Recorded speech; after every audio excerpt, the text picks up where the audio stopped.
Hey guys, welcome back to another video. So, San Diego Comic-Con has just finished. I'm probably not going to do a video on the other stuff, because the stuff that really caught my eye was all the Marvel stuff.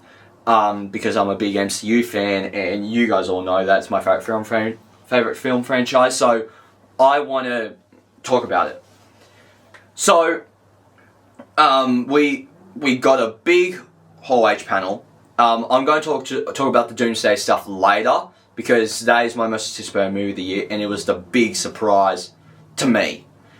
And what I'll do is that there's a Entertainment Weekly article, but video, that what I'm going to do is that I'm going to write a bunch of dot points, and I'm going to break down what has been said in that interview, because they actually said some very interesting stuff that I actually want to talk about. So, the first thing is that we actually got an announcement of a little promotional thing for Spider-Man Brand New Day where Jon Bernthal came out. That wasn't first, but I do want to talk about it because that's the one coming out in a few days. But Jon Bernthal came out going like, "Hey Kevin," and it's like, "Yeah, John." It's like, "Is this about you're talking about the future of the MCU, right?" It's like, "Yes, we are." And it's like, you know, you have a movie coming out soon. That's the future, mate. It's like, if you want to talk about the future, you need to talk about that.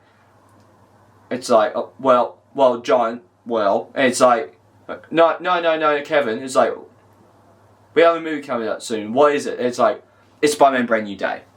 So that was pretty much the whole bit.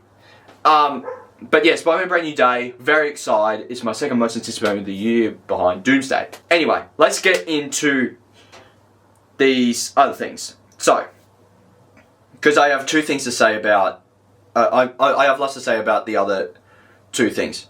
The other thing is that I think it was the second thing announced, but I want to talk about first only because I have less to say about it. We got an announcement of Black Panther 3 with Ryan Coogler directing. And I don't know his name, but we got someone to play the older version of T'Challa Jr., which is very exciting. I'm surprised that they're going with that this soon. So we got David Johnson playing T'Challa Jr. So I'm surprised that they're going with that this soon, especially since Wakanda Forever was 2022. So I'm surprised that they're even gone with this. Like, not the fact that they're developing Black Panther 3 and they announced it, but the fact that they are doing the whole T'Challa Jr. storyline this soon, because we thought that they were going to pull in a T'Challa from a different universe and things like that, which would have been like, okay, but like, we want someone that's a previous established. Which I think the thing is with this movie is that, like, especially with the T'Challa Jr. thing, I'm happy that someone that we have a previous connection to that got introduced in Wakanda Forever. But also, I would have liked to have seen T'Challa Jr. in the Young Avengers. Because I think the Young Avengers, or Champions, whatever they call it, would be a perfect place for that. Because we already have Kate Bishop, we already have Miss Marvel, we have America Chavez, Spider-Man, if you want to put Spider-Man in there, but I think he's a bit too old for the Young Avengers side of things. But you have Wicked and Speed, and then you also have, like, Scar and things like that. Already, and Love, if they use Love again. But, yeah, no, they already have a bunch of the Young Avengers already in projects. So, I would have thought that they would have at least got, like, a teenager to play T'Challa Jr. to put him in the Young Avengers. So, we have a bit more of a mix of men and ladies. So I was like, oh, okay. But then when I was like, Ryan Coogler was like, oh, yeah, this is the guy. I was like, yeah, okay, righto. Fair enough. I trust Ryan Coogler. So yeah, I think that, like, that one, that's a very interesting one to me, where, like, they got someone that I'm like, I would have thought that you would have done this with him, not done this with him. But yeah, no, I'm very excited for Black Panther 3. I I thought the second one was okay, but like the first one was really good. It's not top 10 MCU or best superhero movie of all time, like other people say it is. But yeah, no, I do like the first one. I thought the first one's very solid. So yeah, no, I'm excited to hear that Black Panther 3 is in the works and they're developing it and they're actually going to release it in 2028. I'm very excited for that. So the next thing, I want to talk about this because I think it's very interesting. We got announced of a new Ghost Rider movie, which, great. Ghost Rider, he's one of the more popular Marvel heroes that hasn't been introduced in the MCU yet. So we got announced that. I was like, cool, because like I do like the first Ghost Rider with Nicolas Cage quite a bit. I don't think it's a groundbreaking movie, but I think it's a very fun 8 out of 10 movie. It's a popcorn movie to me.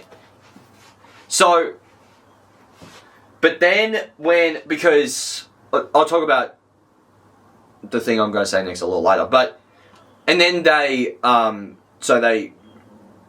go Josh Horowitz first before they reveal the title of Ghost Rider. And then when the lights go out, we get the Ghost Rider logo. And then we see Ryan Gosling. So he's our new Ghost Rider. Okay, here's my thoughts. I want to see Ghost Rider in the MCU. But I don't see Ryan Gosling as a Ghost Rider. I was always holding out for Keanu Reeves because they keep saying that they keep reaching out to Keanu Reeves for something Marvel related. And even when he was on the Jimmy Kimmel show like a year or so ago, maybe 2 years ago, Jimmy Kimmel was like, what would a young Keanu Reeves want to play in the Marvel Universe? And he was like, oh, Ghost Rider. So, and I was like, it's your Ghost Rider. I think that I was more disappointed because like Ryan Gosling already has a movie under the Disney banner coming out with Starfighter, which I'm very curious about actually.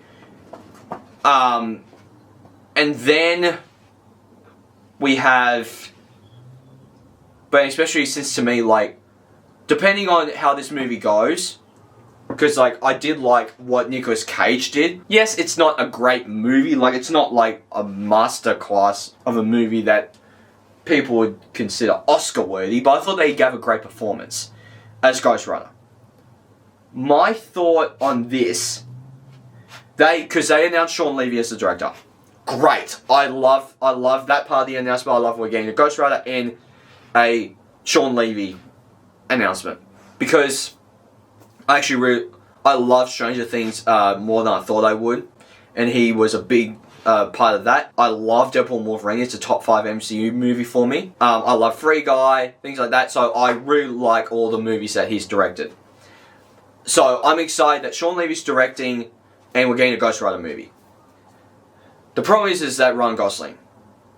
Because going back to what I said before, he has a movie coming out under the Disney banner with Sean Levy as the director with Starfighter. And I feel like that this is just another excuse for them to work again because they just love working with each other. Which I would prefer that he would work with a different Ryan, which we'll get to later. But, yeah, no, so I think Ghost Rider, even though that I'm very excited to see what they do with it, I'm not necessarily happy that it's Ryan Gosling. Because, like, I don't think we need Ryan Gosling as Ghost Rider. I think that we need someone like a Keanu Reeves, like a John Wick kind of person as Ghost Rider, which I think would be amazing. But it's like, okay, right, okay, let's see what it does. Because this feels to me like another Fantastic Four casting, where I was very disappointed with the Fantastic Four casting. Like, Pedro Pascal, seen her everywhere. Seen him everywhere. Vanessa Kirby, I've seen her in things like Hobbs and Shaw, but that's really it. Emma Moss Backrack, and like I was fine with someone that I was unaware of playing the Thing because it's mainly all CGI. So I was like, I was fine with Emma Moss Backrack, but Joseph Quinn, I was like, really? Couldn't you just get Zac Efron? Because like, when I heard the rumours of like Adam Driver being Reed Richards and Margot Robbie being Sue Storm, and even the rumours of like Zac Efron nothing was confirmed, but everyone was fan casting Zac Efron as Human Torch. I was like, those are your great three. Like, those are your perfect castings for those. But then when we got the casting announcement with the Valentine's Day card, I'm just like, ugh, really? Come on. Which I thought was very ridiculous. But anyway, I'm curious to see what they do with this Ghost Rider, because I like the Nicolas Cage Ghost Rider. If he comes back in Secret Wars, great. I didn't expect everyone from in Secret Wars and Doomsday to survive the reboot, but I at least want some. I at least want, like, your big ones, like your Toby, your Andrews, the ones that didn't get closure or deserve to be in this universe, especially since we heard that there are some rumors going around that apparently Hugh Jackman's Wolverine and Tobey Maguire's Spider-Man is going to have a movie together post Secret Wars. So I know we'll see how it goes, but I'm curious to see what they do with Ghost Rider. Now, Doomsday. This is the big thing. My thoughts on the Doomsday stuff. We got Joe and Anthony Russo coming out. I'm going to try and do this in depth as possible. If I'm missing something, I'm sorry. So, basically, the Russo brothers come out. They basically get AJ out. They say, what if we introduce the... What if we treat the... Because they do this whole gag where they can't see the back. So, sure enough, they're like, what if we treat the back row as the front row? So then the Avengers thing kicks in. Two curtains pulled back, we get an X-Men stage and we get an Avengers stage. The X-Men stage, so, hopefully I'm not screwing this up. We get Kelsey Grammer, we get Rebecca Romijn, we get James Marsden, we get Lewis, Hannah John Carmen, David Harbour. Great. 3 of the Thunderbolts, 3 of the X-Men. Amazing. I love that. That was one of my favourite was that stage, just seeing, especially seeing James Marsden. I'm like, dude, you're getting the treatment that you always wanted. This is how you're doing it. Yes! I was just happy for him. And then the Avengers stage, we get Anthony Mackie, Danny Ramirez, Paul Rudd, Winston Duke, I got Letitia Wright. Yeah, I think that's all, because we didn't get any of the Fantastic Four except for one. If I'm missing someone on the Avengers stage, I'm sorry, but I'm trying to go off by memory. And then, on the main stage, we got RDJ, Pedro Pascal, Chris Evans, and our first confirmed character that hasn't been confirmed yet by the chairs, but we kind of knew that she was going to be in, especially since if it picks up, Steve Story picks up after Endgame. We got Hayley Atwell as Peggy Carter, Agent Carter. We don't know if... We all think that it's Agent Carter, not Captain Carter. But, like, if it is... If we do get a Captain Carter, it will probably be in Secret Wars. But, yeah, no, I'm happy to hear that she's in it. Because, like, she's gotten a pretty bad rap after What If and Multiverse of Madness. Because everyone... Like, there's a fan base for her in terms of the Captain Carter fan base. But there's also, like, a whole fan base of, like, can we just, like, have Captain America not a British lady being a Captain America ripoff? Even though that is from the comics, everyone doesn't like that excuse, because some stuff doesn't work. But it's like, I'm excited to see that she's coming back. They did get an exclusive trailer of Reed and Sue talking to Doom. I don't have any notes from that. I'm sorry, unlike the CinemaCon trailer that we pretty much got for the main trailer. So I'm very curious to see what happens with Doomsday, because Doomsday to me is a very is one of those movies that, like, it's a very exciting, because we have the X-Men, the Avengers, the Thunderbolts, the Wakandans, and the Fantastic Four all joined together. If we get more of the multiverse characters from previous movies, if we get, like, Deadpool and Wolverine and Tobey Spider-Man and stuff like that, great. But I'm more excited for the X-Men. And even the Thor stuff. The Thor stuff in that trailer completely sold me. But yeah, so guys, that's all the stuff from Comic Con I wanted to talk about. Guys, please hit the like button down below if you haven't already. Subscribe, press the little bell icon to get notified of future videos I make. I'll see you guys next time. Take care. Bye. Hey there. Subscribe to my channel. And also press this bell icon.